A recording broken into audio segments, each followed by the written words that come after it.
Hello दोस्तों, welcome to ज्ञान सेतु education. दोस्तों, आज से हम एक न्यू सीरीज स्टार्ट कर रहे हैं जिसका नाम है इंडियन पॉलिटी। ये सीरीज में हम वो सारे एग्जाम को कैटर करने वाले हैं जिसमें पॉलिटिक्स का काफी ज्यादा वेटेज होता है। जैसे हमने देखा है, यूपीएससी हो गया, एमपीएससी हो गया, ओके, पीएससीज हो गया, एसएससीज हो गया, और जितनी भी यूपीएससी की एग्जाम होती है, इतने भी एनडीए में क्वेश्चंस आते हैं, सीडीएस एग्जाम हो गया, तो उसमें पॉलिटी का काफी अच्छा वेटेज है।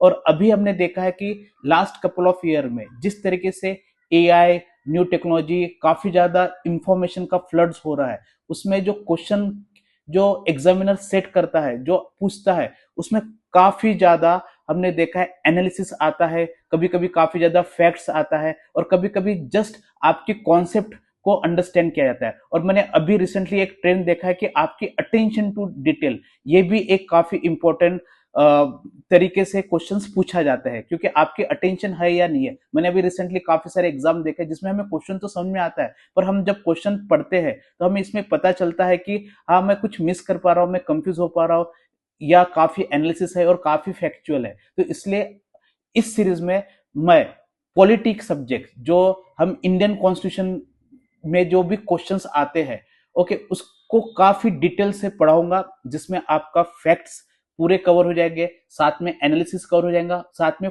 कॉन्सेप्ट। अगर आप इस वीडियो सीरीज को कंप्लीटली देखते हो तो आई पर्सनली गारंटी देता हूं कि अगर आप इसको अच्छे से फॉलो करते हो, नोट्स बनाते हो, तो आपको दूसरी कोई नोट्स बनाने की जरूरत नहीं करेंगे। मैक्सिमम नोट्स और कॉन्सेप्ट मैं यहाँ पे आपको प्रोवाइड करवा दूंगा। तो आज से हम स्टार्ट करते हैं हमारा फर्स्ट चैप्टर, जो है इंडियन कॉन्स्टिट्यूशन। तो सबसे पहले हम देखेंगे कि इंडियन कॉन्स्टिट्यूशन क्या होता है।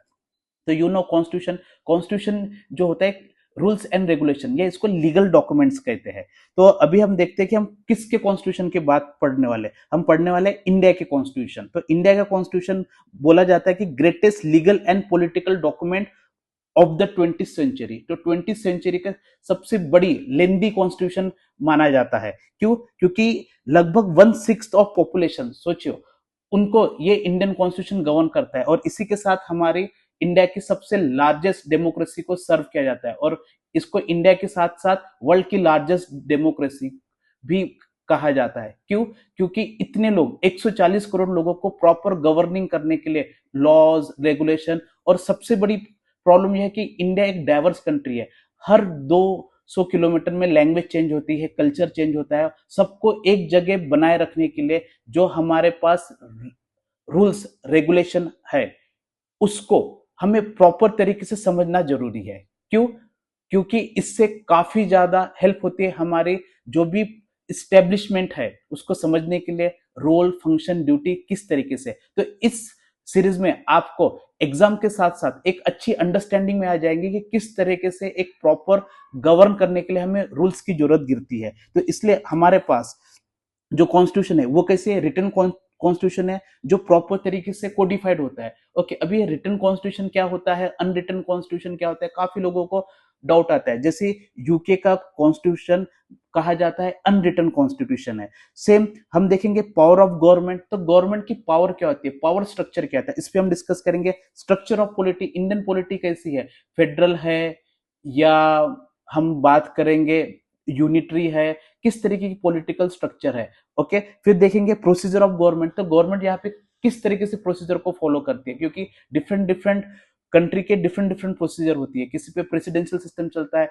किसी पे मोनार्क चलता है, किसी पे डेमोक्रेट चलता है, पार्लियामेंट्री सिस्टम चलता है। ये सिस्टम क्या होता है, we will discuss here. Okay, फिर हम देखेंगे कि इस पॉलिटी को बेस्ट क्या बोला जाता है, कि जो हमारे पास फंडामेंटल राइट्स है, ओके, किस तरीके से हमारे पास फंडामेंटल राइट्स है और उसका क्या यूज होता है एक पर्सन को अपने पोटेंशियल को अचीव करने के लिए। ओके, ये हम देखेंगे। साथ में फंडामेंटल ड्यूटी, कि क्या हमारी कुछ ड्यूटीज भी है अपने देश के प्रति, उसके बारे में हम डिस्कस करेंगे।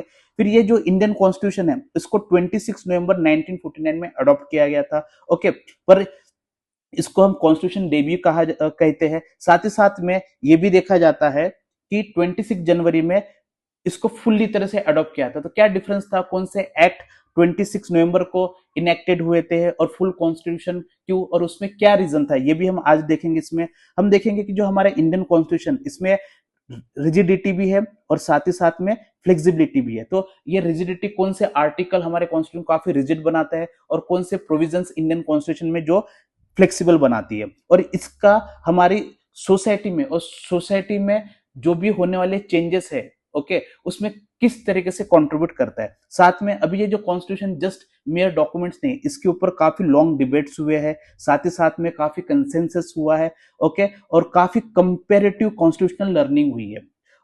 तो अभी हम देखेंगे कि किस तरीके से हमारा कॉन्स्टिट्यूशन वर्क करता है।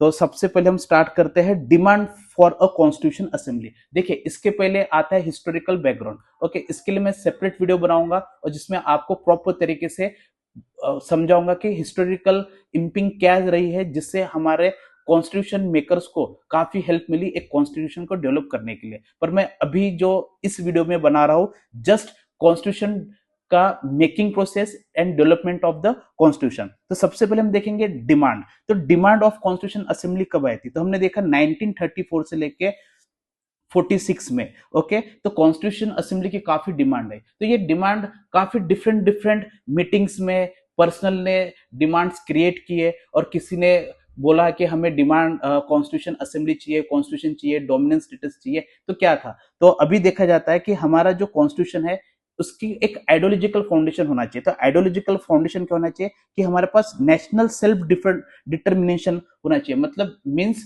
हमारा जो कॉन्स्टिट्यूशन है तो ये हमारे लिए काम करे, ना कि किसी और के इंटरेस्ट को सर्व करे। सेकंड है, ये इम्प्लिसिटली जो कॉन्स्टिट्यूशन असेंबली की डिमांड की थी, ये आईएनसी आपको पता है, इंडियन नेशनल कांग्रेस, ओके, उन्होंने डिमांड की थी। कब की थी? We will discuss later. और जो कॉन्स्टिट्यूशन है वो इंडिया को रिफ्लेक्ट करे। किसको रिफ्लेक्ट करे? इंडिया को, ना कि इंपीरियल कंट्रोल। इंपीरियल मतलब हमारा जो कंट्री था उसको कौन कंट्रोल कर रहा था? क्वीन कर रही थी, क्राउन कर रहा था। तो क्राउन के इंटरेस्ट को सर्व ना कर रहे, हमारे इंडियन के जो पर्पस है, हमारी जो एस्पिरेशन है, उसको फुलफिल के लिए, उसके लिए हमें कॉन्स्टिट्यूशन बनाना चाहिए। तो सबसे पहले एक ऑफिशियली अगर डिमांड की थी तो हमारे पास एक कम्युनिस्ट पायनियर थे जिसका नाम था एम एन रॉय। उन्होंने डिमांड की थी। क्या डिमांड किया था उन्होंने? कि भारत की एक कॉन्स्टिट्यूशन हो और कॉन्स्टिट्यूशन के लिए एक कॉन्स्टिट्यूशन असेंबली हो, जो कौन इलेक्ट किया जाए? इंडियंस किया जाए। किसने किया? ये एम एन रॉय, ओके। क्या विशेषता है इनकी? ये कम्युनिस्ट के पायनियर थे। इन्होंने काफी ज्यादा कम्युनिज्म की जो फिलोसफी है वो इंडिया में प्रमोट करने की कोशिश की है, ओके। फिर बाद में क्या हुआ? 1935 में, कब की बात है? 1935 में आईएनसी ने इसको अडॉप्ट किया, ओके, कि हमें क्या चाहिए? एक कॉन्स्टिट्यूशन असेंबली चाहिए। उसकी डिमांड की साथ ही साथ में ये असेंबली कैसी होनी चाहिए? इसमें इलेक्टेड मेंबर होना चाहिए। मतलब सारे मेंबर कैसे होने चाहिए? इलेक्टेड होना चाहिए, ओके। और एडल्ट फ्रेंचेंसी का मतलब है सबके पास वोटिंग राइट्स होना चाहिए, और वोटिंग देके जो बंदा आएगा, ओके, जो भी मेकर्स आएंगे वो कैसे आना चाहिए? इलेक्शन के थ्रू आना चाहिए। और इसमें किसी भी तरीके का ब्रिटिश का इंटरफेयर नहीं होना चाहिए, ओके। नेक्स्ट फिर हमने देखे कि impact of world war, okay. अभी वर्ल्ड वॉर का इंपैक्ट कॉन्स्टिट्यूशन असेंबली में और कॉन्स्टिट्यूशन मेकिंग प्रोसेस में कैसा रहा? आपको पता है कि एक्सिस और अलाइड पावर के बीच में लड़ाई चल रही थी। तो हमने देखा कि जो अलाइड पावर थी, specially Britain led, okay, US और फ्रांस, ओके, ये थोड़े वीक होते जा रहे थे। तो इसलिए उनको इतना सारा जो इनका एडमिनिस्ट्रेशन था, आपको पता होगा कि ब्रिटिश का एडमिनिस्ट्रेशन काफी बड़ा था, काफी सारे कंट्री में था। Sun never sets in British sovereignty, ऐसा कहा जाता था। तो इसमें उनको कंट्रोल करना था। ऑलरेडी वर्ल्ड वॉर का प्रेशर था, तो इसमें पॉलिटिकल प्रेशर काफी ज्यादा आ रहा, ओके, वो भी एक था। फिर उनको ऐसा लगा कि नहीं, कि अभी हमें क्या करना चाहिए? इंडिया को कॉन्स्टिट्यूशन बना के देना चाहिए। तो अभी उनके इनिशियल जो थॉट थे वो डोमिनियन की तरफ थे। मतलब उनका मानना था कि हाँ, इंडिया में जो इंडियन टेरिटरी में जो भी गवर्न करेंगे वो इंडियन लोग करेंगे, पर उनपे जो मेन इंपॉर्टेंट जो भी एक्टिविटीज होगी उस पर पूरी तरह से कंट्रोल किसका रहेगा?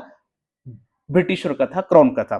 फिर ऑगस्ट ऑफर आया। तो ये ऑगस्ट ऑफर सबसे पहले ब्रिटिशर ने, ओके, क्या बोला कि हम आपको कॉन्स्टिट्यूशन असेंबली बना देंगे, कॉन्स्टिट्यूशन बनाने के लिए हेल्प करेंगे, बट इसके लिए उन्होंने कंडीशन रखी थी कि वर्ल्ड वॉर में हमें आपकी क्या चाहिए? फोर्स चाहिए। तो ये एक डिमांड रखना।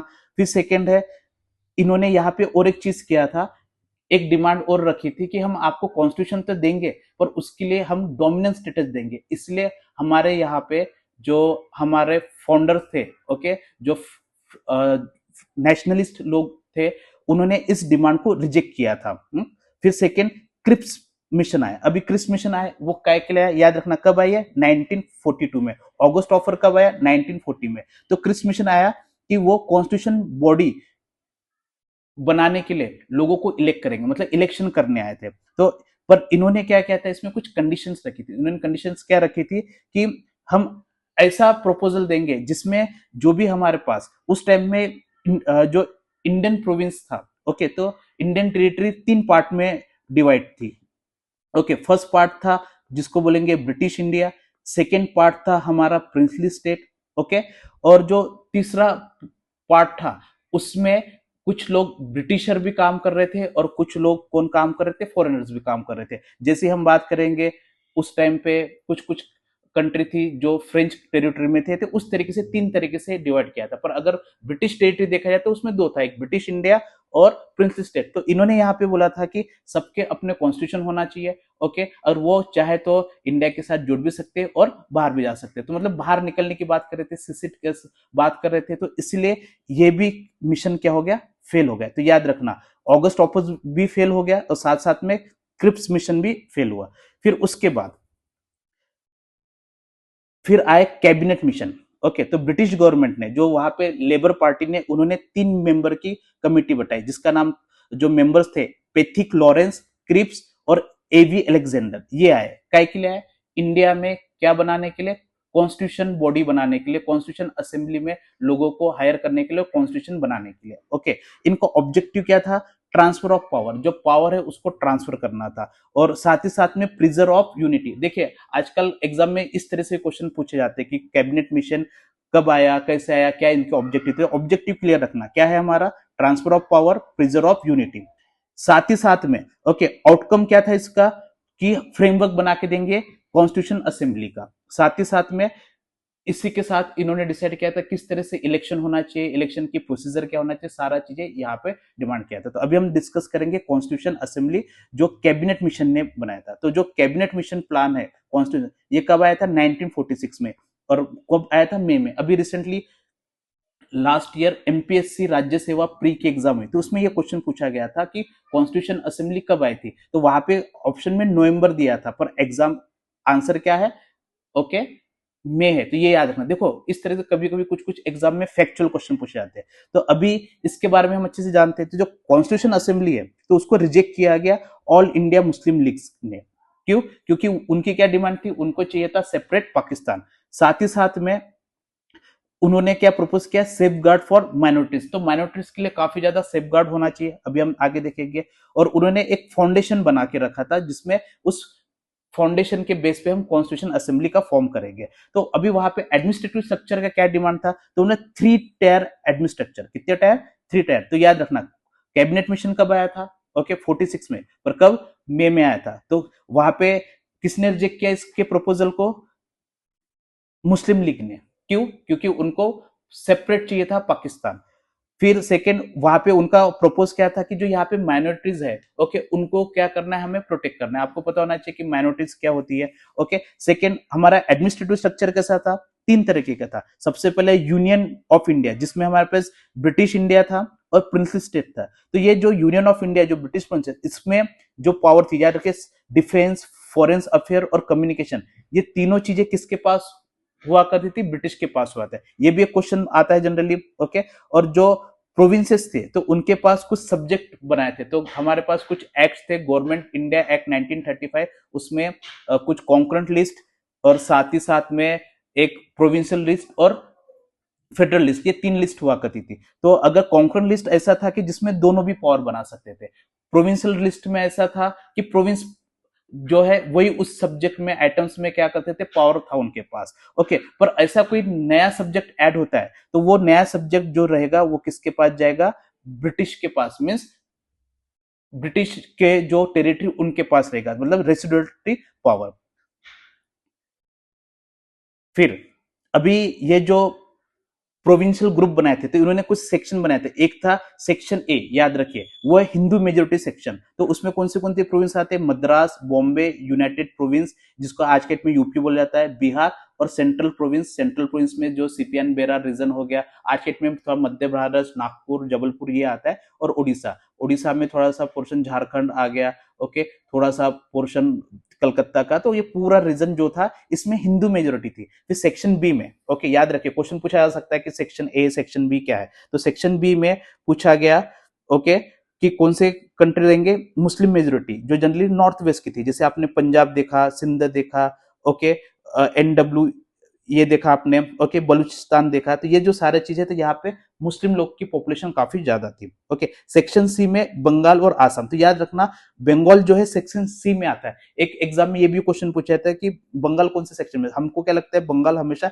ए में आएगा, पर बंगाल कहाँ पे आ रहा था, सी में आ रहा था। ओके, और इसमें इनको क्या कहा गया, आप प्रोविंशियल कॉन्स्टिट्यूशन बना लो, ग्रुप कॉन्स्टिट्यूशन बना लो, यूनियन कॉन्स्टिट्यूशन बना लो। ओके, तो ऑब्जेक्टिव क्या था, कि मुस्लिम लीग को एक मौका देना था कि वो पाकिस्तान को क्या कर सकते, सेपरेट कर सकते हैं। फिर अभी हम देखेंगे, अभी यहां से थोड़ा सा फैक्चुअल है, आज की क्लास में थोड़ा फैक्ट्स हम ज्यादा डिस्कस करेंगे रेदर देन कॉन्सेप्ट। तो सबसे पहला अगर हम देखेंगे कॉन्स्टिट्यूशन असेंबली, तो कॉन्स्टिट्यूशन असेंबली जो आई है, ओके, तो वो किस तरह से है, तो जो जुलाई से अगस्त का जो समय था उसमें क्या किया गया, इनडायरेक्शन इलेक्शन किया गया। कैसे किया, इनडायरेक्ट। अभी इनडायरेक्ट इलेक्शन कैसे, 1 मिलियन पॉपुलेशन मतलब 10 लाख में से एक पर्सन को चुन के लाए गए। ओके, तो कितना है 1 मिलियन, तो याद रखना कि 1 मिलियन पॉपुलेशन,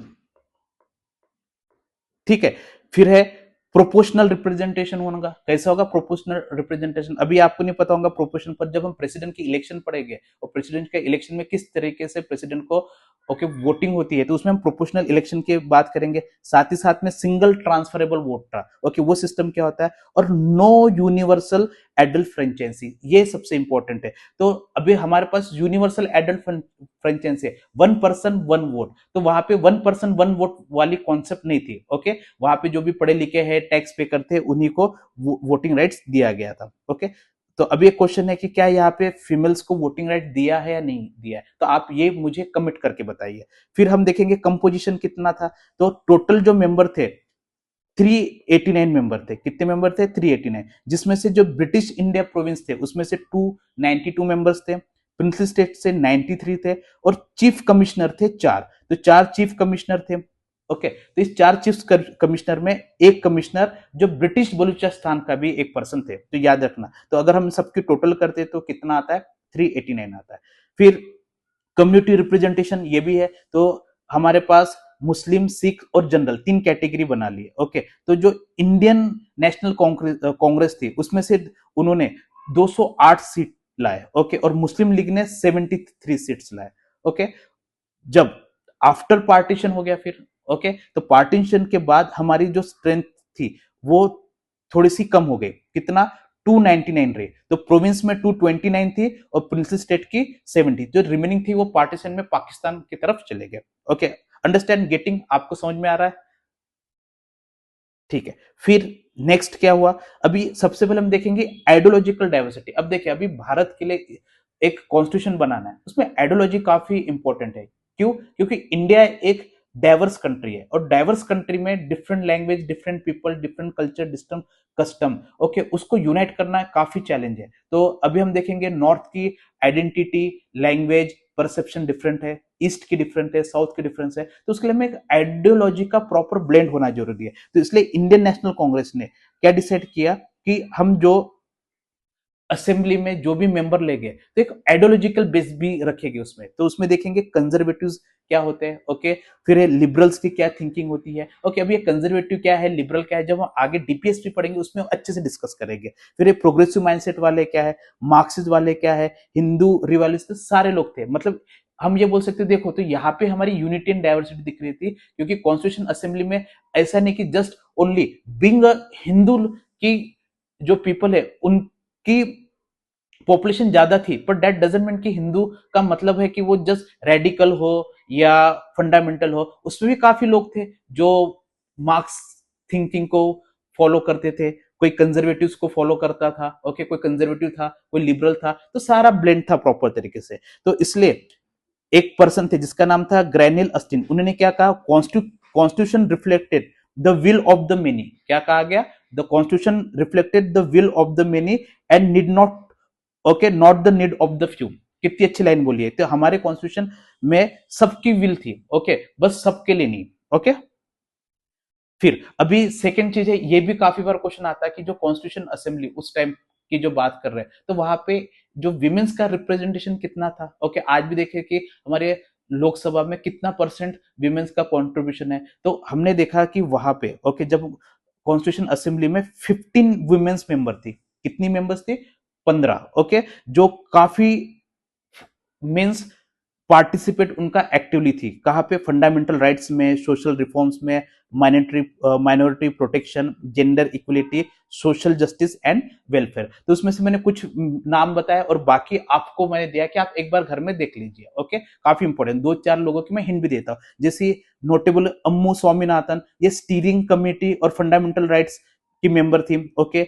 दक्षियानी वेलायुधन, ओके ये काफी इंपॉर्टेंट नाम है। ये फर्स्ट एससी कम्युनिटी की ग्रेजुएट थी, ओके और वो भी एससी शेड्यूल कास्ट के लिए काफी अच्छा कंट्रीब्यूशन किया।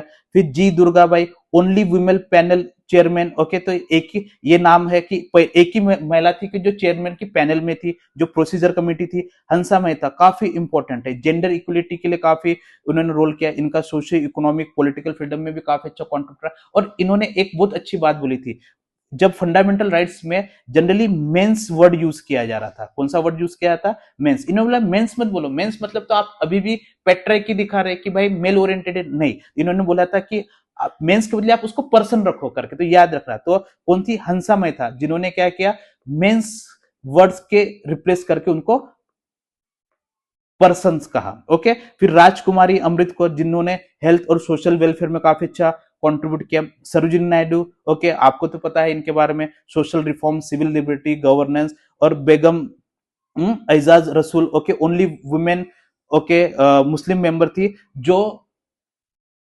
पार्टीशन का अपोज किया था इन्होंने। तो इसमें और 2 महिलाएं मैंने जिनके नाम लिया नहीं पर काफी फेमस है। एक है सुचिता कृपलानी, ओके जो सुचिता कृपलानी है वो भारत की फर्स्ट सीएम है, ओके।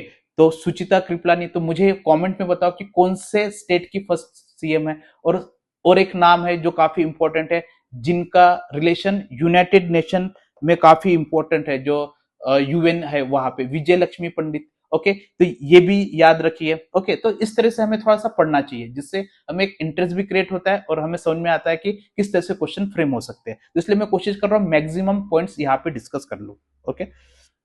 फिर अभी देखते हैं working of the constitution assembly. तो फर्स्ट मीटिंग और ऑफिस वेयर, तो हमें पता है कि 9 दिसंबर 1946 में फर्स्ट मीटिंग हुई थी। तो अभी यहाँ पे हमने टेम्परेरी या किस बुक में इंटरिम प्रेसिडेंट की बात करते हैं, किसकी बात करते हैं, इंटरिम प्रेसिडेंट। तो इंटरिम प्रेसिडेंट जो टेम्पररी प्रेसिडेंट थे वो है सच्चिदानंद सिन्हा। अभी और एक क्वेश्चन बन सकता है कि हमने ये कौन सी मेथड लगाई, जो ओल्डेस्ट मेंबर ही प्रेसिडेंट बने। तो याद रखना ये हमने फ्रांस से लिया। कहां से लिया, फ्रांस से, जो फ्रेंच लोग है, ओके वहां पे चलता है कि अगर फर्स्ट टाइम अगर कोई भी असेंबली होती है तो वहां के ओल्डेस्ट पीपल को हम क्या करेंगे, प्रेसिडेंट बनाएंगे। याद रखना कहां से, फ्रेंच से। फिर एक परमानेंट जो प्रेसिडेंट आए थे तो वो 11 दिसंबर 1946 राजेंद्र प्रसाद, डॉक्टर राजेंद्र प्रसाद, आपको पता है कि लॉन्गेस्ट सर्विंग प्रेसिडेंट है, this is a very important. फिर वाइस प्रेसिडेंट 2 थे, याद रखना, एक थे एससी मुखर्जी और वीटी कृष्णामचारी, ओके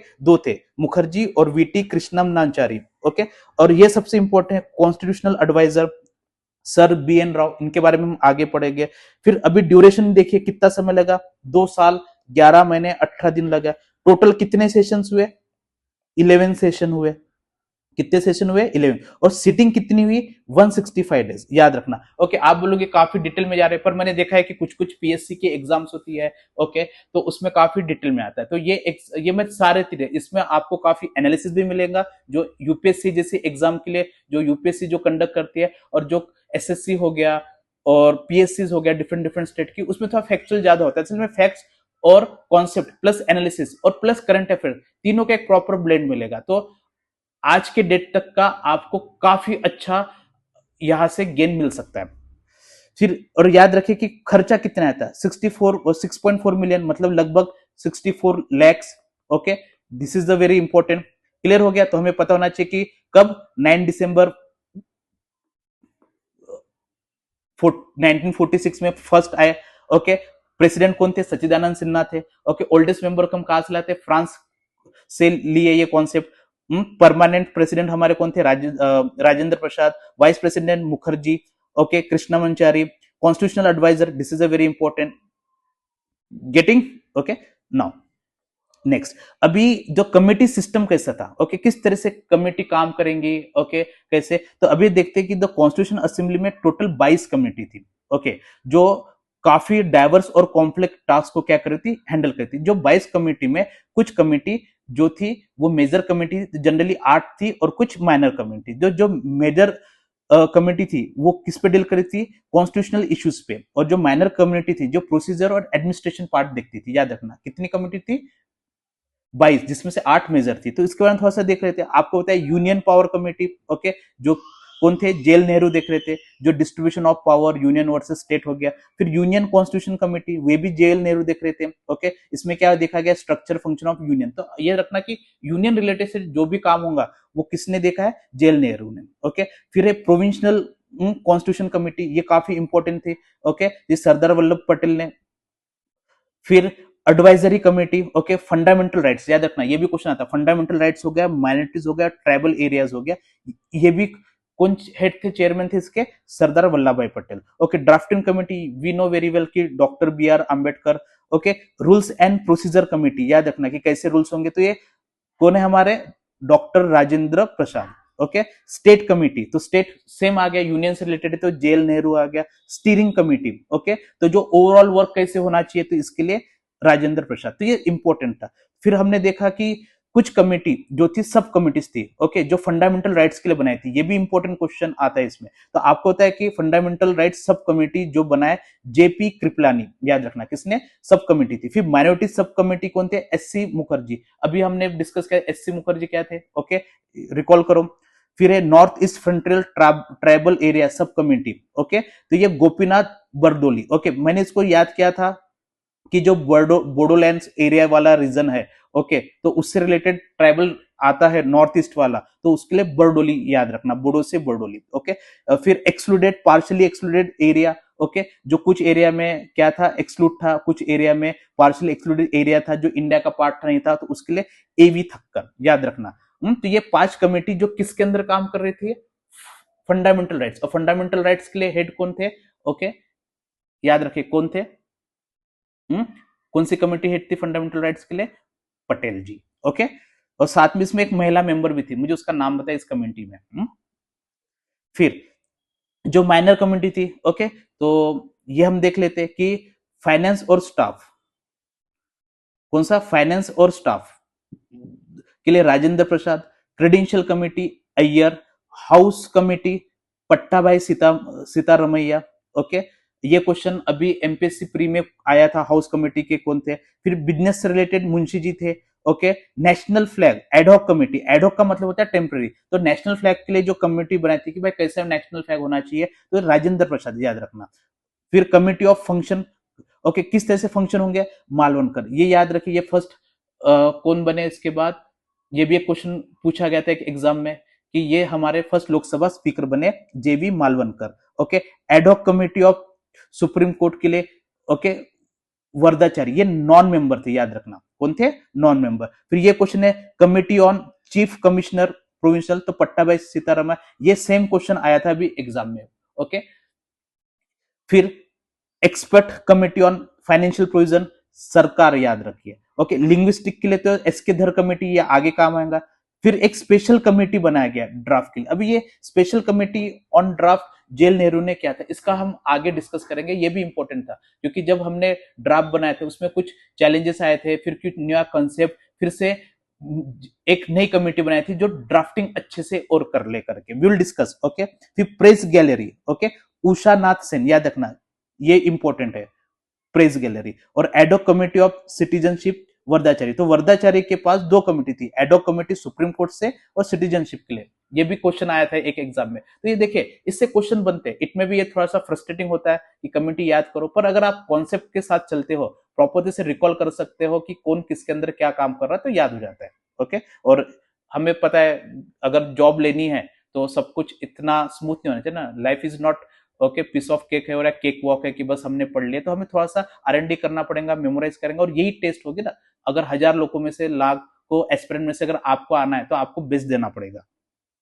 फिर अभी आती है ड्राफ्टिंग कमेटी। ये सारी कमेटी में ड्राफ्टिंग कमेटी काफी अच्छा है। ओके, तो अगर आपको मेरी वीडियो अच्छी लग रही है तो प्लीज आप ना मेरे चैनल को सब्सक्राइब करिए। ओके, मेरा चैनल जो है मैंने लॉन्च किया है, जो स्पेशली यूपीएससी, एमपीएससी और जितनी भी जो एग्जाम्स होती है इंडियन गवर्नमेंट में, ओके, और जो गवर्नमेंट कंडक्ट करती है उसके ऊपर ये सबसे बेस्ट चैनल रहेगा, इसकी मैं गारंटी देता हूँ। बिकॉज यहाँ पे हम आपको हर चीज इतना डिटेल में देंगे, ओके, जो आपको काफी ज्यादा डिफरेंट बुक्स पढ़ने की जरूरत नहीं है। काफी आज के डेट में study kind of cluttering, frustration हो जाता है, क्या पढ़ूं क्या नहीं पढ़ूं, ये आ रहा, तो एक ऐसा सोर्स जहाँ पे सारा चीजें आपको अवेलेबल मिले। तो अगर इससे रिलेटेड कुछ भी डाउट्स हो तो आप जरूर मुझे कमेंट करिए। ओके, नाउ ड्राफ्टिंग कमेटी, अभी हम देखते हैं कि ड्राफ्टिंग कमेटी कब आई। तो कब आई?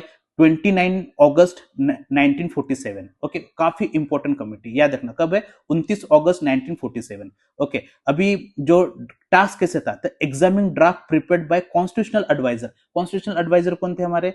BN राव। ओके, अब आपको मैं एक चीज बताता हूं कि इनके पास 13 कमिटीज थी। कितनी कमिटीज थी? 13 कमिटी। याद रखिए, ये कुछ कुछ इंफॉर्मेशन आपको इजीली अवेलेबल नहीं। ये जो 13 कमिटीज थी, ये क्या करते थे, BN राव को क्या करते थे, अपना सजेशन देते थे डिफरेंट डिफरेंट सब्जेक्ट पे। ये उस वो जो सजेशन थे, ओके, तो ये क्या करते थे, उसका ड्राफ्ट बनाते थे और ये BR आम्बेडकर को देते थे। तो याद रखना, कितनी कॉन्स्टिट्यूशनल जो ड्राफ्टिंग कमेटी के लिए कितनी कमेटी देती थी?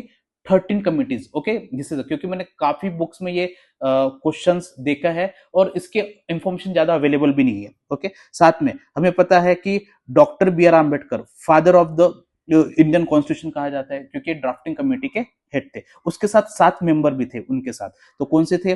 गोपाल स्वामी अयंगर, ओके, अलादि कृष्णा स्वामी अय्यर, KM मुंशी। अभी मुंशी आ गए तो हमें याद होना चाहिए, मुंशी बिजनेस कम्युनिटी में के भी हेड थे।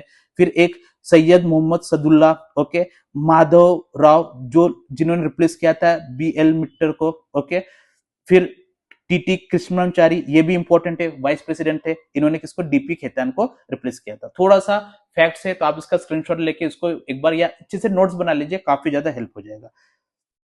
फिर देखते हैं कि अभी ड्राफ्टिंग की स्टेजेस कैसे। तो काफी ज्यादा लोगों को और स्टूडेंट्स को एक क्यूरियोसिटी होनी चाहिए कि भाई हाँ, बस हमने किया कि ड्राफ्ट कैसे बनाते हैं, क्या काम करते हैं, तो देखते हैं। तो सबसे पहले क्या थे कि टेक्निकल रोल किसका है, कैसा, तो जो सर BN राव है, ओके, तो ये कॉन्स्टिट्यूशनल एडवाइजर थे। ओके, तो उन्होंने फर्स्ट वर्किंग ड्राफ्ट बनाया था 1947 में, याद रखना। ओके, तो उसके लिए ये क्या कर रहे हैं, कंपेयर टू स्टडी के फॉरेन कॉन्स्टिट्यूशन के लिए ये विजिट किए US, कनाडा, आयरलैंड। ओके, और इस इनको काफी ज्यादा जो डॉक्टर BR आम्बेडकर ने क्रेडिट भी दिया है। ओके, फिर सेकंड पर्सन है JSN मुखर्जी, ये चीफ ड्राफ्ट्समैन थे। इन्होंने काफी ज्यादा जो कॉम्प्लेक्स आइडियाज थे, ओके, उनको प्रिसाइज लैंग्वेज में कन्वर्ट किया। तो ये डे टू डे सुपरवाइज करते थे। इनको भी काफी ज्यादा रिकॉग्नाइज किया गया, क्रेडेंशियल दिया गया बाय BR आम्बेडकर ने, याद रखना, BN राव और SN मुखर्जी। फिर जैसे अभी स्टेजेस देखते हैं ड्राफ्ट का, तो फर्स्ट स्टेज था, याद रखना, फेब 1948 में, जहां पे पब्लिक डिबेट के लिए ड्राफ्ट प्रेजेंट किया है, और इसको 8 महीने लगे। कितने महीने डिबेट किया? 8 महीने। और जो सेकंड ड्राफ्ट हुआ, ओके, वो पब्लिक और जो स्टेक होल्डर इनपुट के बाद आया। तो वो सेकंड ड्राफ्ट कब आया? अक्टूबर में। पहला ड्राफ्ट कब आ गया? 1948 में। सेकंड कब आया? 1948 में। ओके, एक अक्टूबर में, एक फेब में। फिर फर्स्ट रीडिंग जो हुई थी, याद रखना, 4 नवंबर 1948 में। कब हुई थी? 4 नवंबर 1948, याद रखिए। सेकंड रीडिंग 5 नवंबर 15 नवंबर, ओके, से लेके 48 से लेके कब तक हुआ? 49 तक।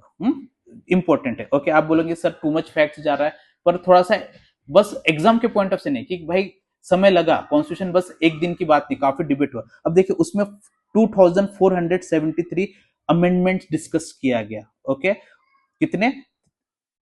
लगभग 2500। ओके, और जो तीसरा रीडिंग हुई वो 26 जनवरी, कौन से दिन हुई है?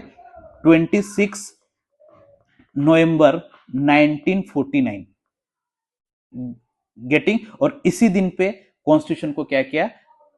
फॉर्मली अडॉप्ट किया गया। तो मतलब कितनी रीडिंग हुई, first reading, second reading and third reading में अडॉप्ट किया। कभी कभी ये भी क्वेश्चन होता है कौन सी रीडिंग में, थर्ड रीडिंग में। ओके, फिर अभी थोड़ा सा डिटेल में पढ़ते हैं। अभी जो टोटल सेशन जो इनके हुए थे 11 सेशंस हुए थे। कितने हुए थे? 11। तो जैसे पहला सेशन जो हुआ था 9 से 23 दिसंबर में बैठे थे, तो उन्होंने ऑब्जेक्टिव रेजोल्यूशन पास किया। तुम्हें पता है ऑब्जेक्टिव रेजोल्यूशन कब पास किया गया था? यू नो, ओके, 13 कब बताइए? दिसंबर में। Okay, 1946।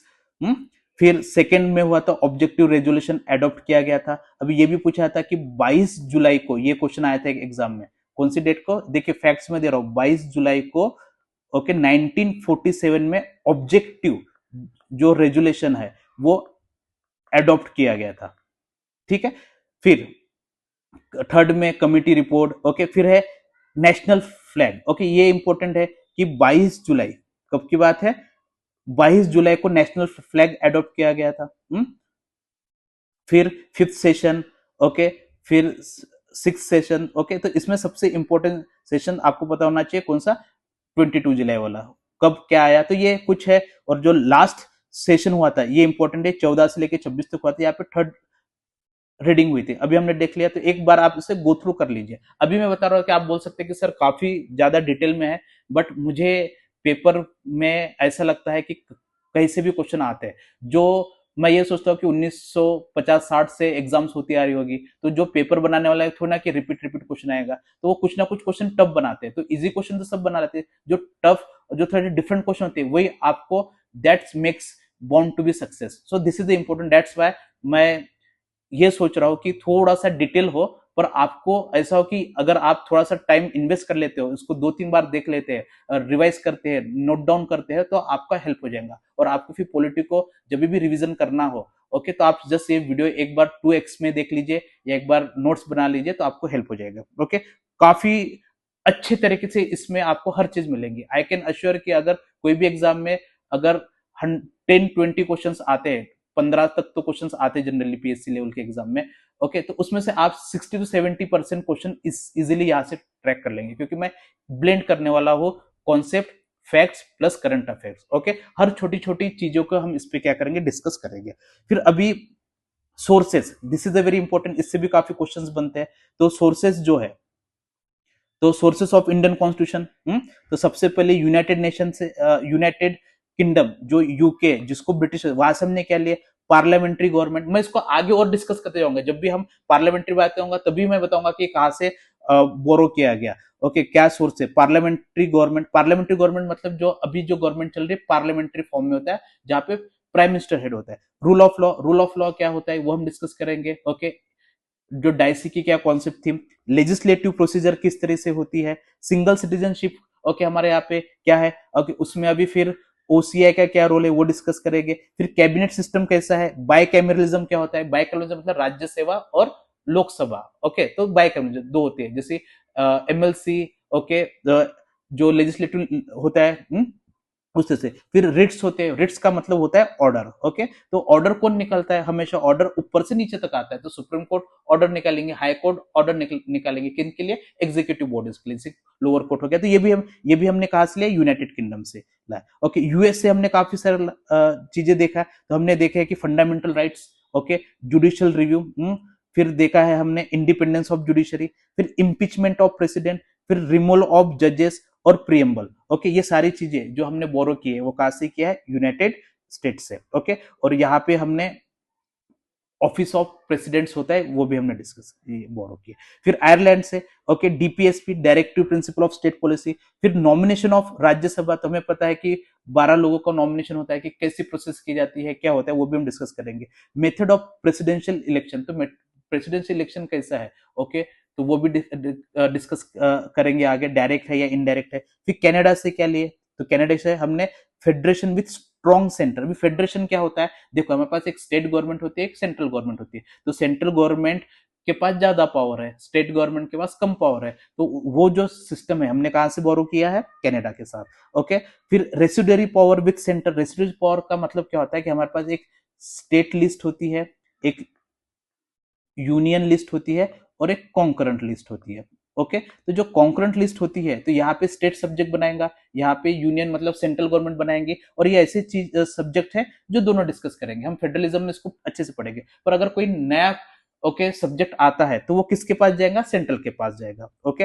Appointment of governor, this is a very important. Okay. Advisory jurisdiction of supreme court. Okay. तो अभी सुप्रीम कोर्ट एडवाइजरी जुरिडिक्शन किसको करेंगे? जब भी प्रेसिडेंट को ओके किसकी जरूरत गिरती है? ओके आपको बताऊंगा आर्टिकल 145, 144, 143, ये 140 से लेके ये सारा सुप्रीम कोर्ट से रिलेटेड होता है। ओके। तो इसमें बोला गया कि जब भी सुप्रीम प्रेसिडेंट को किसी भी कानून को समझने की जरूरत गिरेगी वो सुप्रीम कोर्ट से एडवाइस लेगा, पर वो एडवाइस बाइंड ना हो। Okay we will discuss. Okay. Australia concurrent list, अभी हमने डिस्कस किया कॉन्करेंट लिस्ट क्या होती है, जहां पे स्टेट और यूनियन दोनों बना सकते हैं। Freedom of trade and commerce, okay, GST, ये जो हमने लर्न किया, और ज्वाइंट सिटिंग ऑफ पार्लियामेंट, अगर कभी कोई बिल प्रॉपर तरीके से पास नहीं हो रहा तो प्रेसिडेंट ज्वाइंट सिटिंग बनाते, तो ये सारा चीज हमने कहा से लिया? ऑस्ट्रेलिया से। इसको एक दो बार पढ़ लीजिए, जरूर याद हो जाएगा। ओके। जर्मनी से suspension of fundamental rights during emergency, तो इमरजेंसी में कौन सी इमरजेंसी आती है? इंटरनल है, एक्सटर्नल है, नेशनल है, ओके, फाइनेंशियल है, we will discuss. Soviet Union, okay, तो वहां पे हमने fundamental duties, socio economic, political, justice जो भी हमने ऐड किया है ओके प्रियम्बल में, ये कहां से बोरो किया है? Soviet union. फिर फ्रांस से, ओके, तो प्रियम्बल में रिपब्लिक, ओके, लिबर्टी, इक्वलिटी। अभी रिपब्लिक का मतलब क्या होता है? जो हेड ऑफ द स्टेट है, तो हेड ऑफ द स्टेट कौन है? हमारे प्रेसिडेंट है। अगर वो लोगों के द्वारा क्या किया जाता है? इलेक्ट किया जाता है, तो उसको बोलते हैं रिपब्लिक। और जो हेरिडिटी चलता है, जैसे राजा होता है, राजा का लड़का बनेगा, उसको मोनार्क बोलते हैं। तो हमारे यहाँ पे भी इनडायरेक्टली सही पर होता है, और यूएस में डायरेक्टली होता है। ओके। फैटर्निटी, भाईचारा, ये सारी चीजें प्रियम्बल में आया है। क्लियर। फिर हमने देखे साउथ अफ्रीका से, तो साउथ अफ्रीका से हमने कॉन्स्टिट्यूशनल अमेंडमेंट प्रोसीजर, क्योंकि भारत का कॉन्स्टिट्यूशन एक लिविंग डॉक्यूमेंट्स है। क्यों लिविंग डॉक्यूमेंट्स है? याद रखिए। ओके।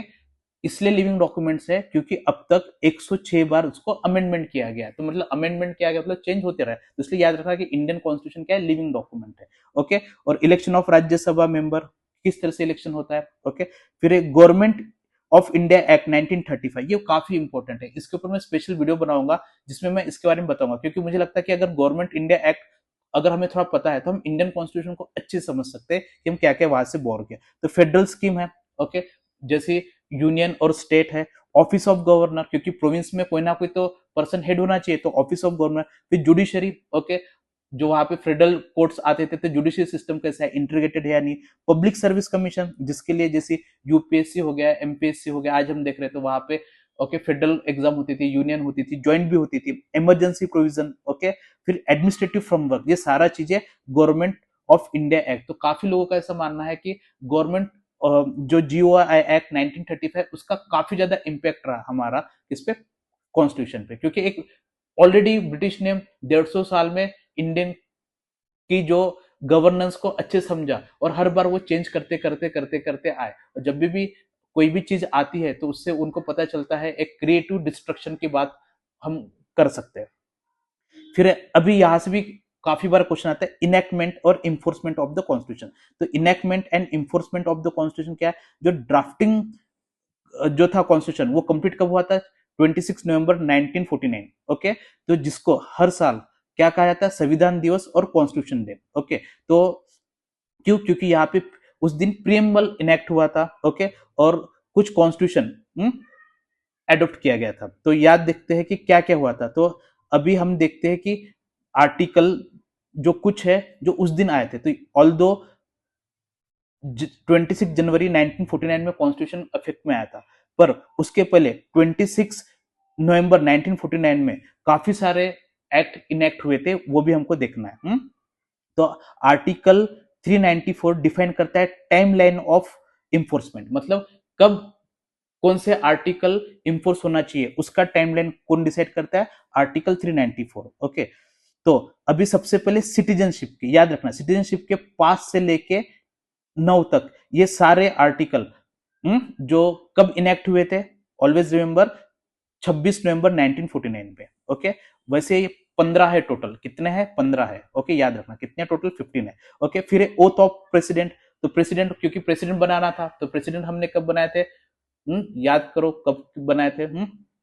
जनवरी में कब बनाए थे? तो प्रेसिडेंट को इलेक्ट किए गए थे, तो उसके लिए ओथ ऑलरेडी हमने इनेक्ट किया था। फिर है इलेक्शन 324, ये भी था। ओके, तो याद रखना 5, 6, 7, 8, 9, 60। ओके, फिर 324, ये याद रखना। ओके, 60 और 324। फिर उसके बाद 366। ओके, कौन सा था? 366, 367, दिस इज ये। और यहां से फिर 379, 380, 388, 391, 92, 93, ये तो इजीली याद हो जाएगा। 78, 70, 79 और 388, तो इसको याद कर लेना। मैं बता रहा हूँ, काफी बार क्वेश्चन पूछा गया। ओके, और यहाँ पे दिया भी है कि इलेक्शन के लिए ये था। ओके, ये इंटरप्रेटिव क्लॉज था, तो इंटरप्रिटेशन कैसे करेंगे? ट्रांजिशनल था। So we will discuss. फिर 26 जनवरी 1950 में हम सेलिब्रेट करते हैं रिपब्लिक डे। क्यों? क्योंकि 26 जनवरी 1930 में पूर्ण Swaraj, complete independence day celebrate किया गया था लाहौर सेशन में। कौन से सेशन में? लाहौर सेशन। किसके द्वारा? आईएनसी के द्वारा, 1929 में। क्लियर? और with the commencement of the constitution, यहाँ पे क्या बोला था? Commencement of the constitution. और 26 जनवरी में a day of it start, ये बोला गया था। क्या बोला था? A day of it start. याद रखना, ऐसा क्वेश्चन तो नहीं पूछाएगा, पर इट मे बी।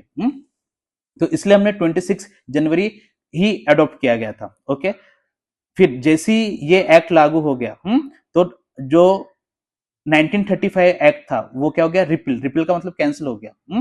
अंडर कहाँ पे? 395 एक्ट में। तो अभी जो फाइनल सिटिंग जब हुई थी, तो 24 जनवरी 1950 में, तो यहाँ पे क्या एडॉप्ट किया गया? नेशनल सॉन्ग, नेशनल एंथम, और प्रेसिडेंट को भी इलेक्ट किया गया। ये भी क्वेश्चन अभी रिसेंटली एक एग्जाम में पूछा गया था। सिंपल है। ओके, क्या नेशनल सॉन्ग क्या है हमारा, नेशनल एंथम क्या है, और पहले हमारे प्रेसिडेंट भारत के बने थे राजेंद्र प्रसाद। ओके, कितने लोगों ने साइन किया था? 284 मेंबर ने साइन किया था, और ये इफेक्ट में आता 26 जनवरी 1950। ओके, तो अगर आपको मेरे एफर्ट अगर अच्छे लगे होंगे तो प्लीज लाइक करें, सब्सक्राइब करें। इसके बाद के नेक्स्ट वीडियो में हम आगे का डिस्कस करेंगे। तो मैं अभी भी आपसे कह रहा हूं कि इट्स बेस्ट कि आप इसके साथ स्टिक रहिए, नोट्स बनाइए और रिवाइज करिए। You will born to be success. Thank you very much. Okay, हमारा चैनल का नाम है ज्ञान सेतु। ओके, और बाय रोमी सर।